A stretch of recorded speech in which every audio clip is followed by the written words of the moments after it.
Nagsagawa rin ng mga raid sa iba pang probinsya bilang bahagi ng Oplan Lambat Sibat ng pulisya kontra sa mga iligal na droga at armas. Kabilang sa mga sinalakay ang bahay ng isang mag-asawang pareho pa namang opisyal ng barangay. Makibalita tayo kay Margie Montejo Dacanay.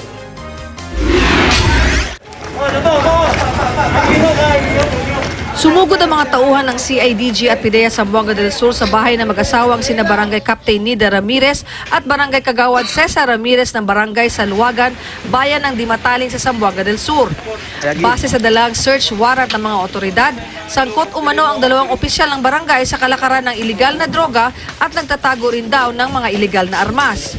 Nasamsam sa bahay ang isang improvised shotgun, mga bala ng baril at 3 rifle grenade, pero walang nakuhang droga.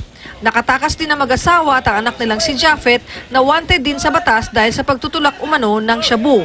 Patuloy silang tinutugis.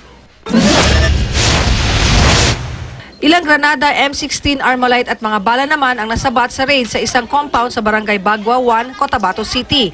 Hindi nagbigay ng pahayag ang dalawang naarestong suspek, pero giit ng kaanak ng isa sa kanila, isinanglalang daw ang mga kumpiskang Armalite.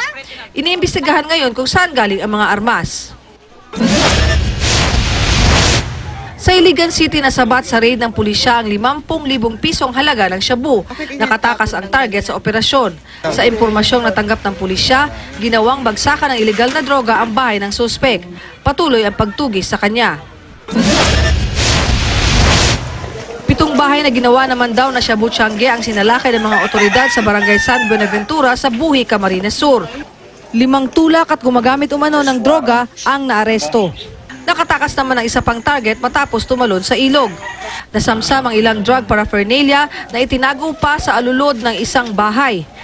Hindi nagbigay ng pahayag ang mga naaresto.